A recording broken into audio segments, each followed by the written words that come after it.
La roue tourne pour Didier. Cet ingénieur de 58 ans est aujourd'hui sans emploi, licencié économique chez Nautitech à Rochefort. Le voilà désormais sur une nouvelle voie, complètement différente.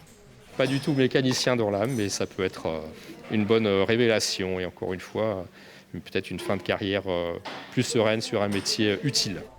Utile et tendance. Quand le CFA a ouvert cette formation réparateur de cycles, les demandes ont afflué. Alors pour éviter l'embouteillage, une session supplémentaire sera programmée à la rentrée prochaine.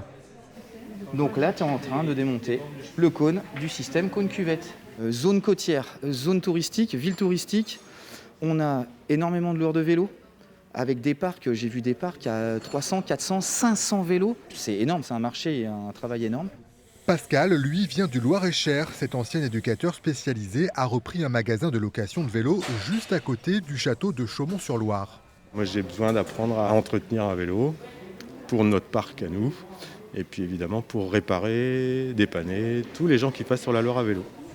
Le succès de cette formation illustre bien l'engouement pour l'apprentissage, boosté à la fois par les aides de l'État et la volonté d'aller vers des métiers manuels. Le CFA de Charente-Maritime enregistre cette année une nouvelle fois une progression à 2 chiffres. On a fait plus 10%. On est un des plus gros CFA de Nouvelle-Aquitaine, le deuxième, après la Gironde, avec 2488 apprentis cette année. C'est vraiment un très beau score avec des filières très variées comme l'alimentation, la restauration, l'hébergement. Des métiers à découvrir lors des portes ouvertes des CFA de Lagore et de Saint-Germain-de-Lusignan le 5 février prochain.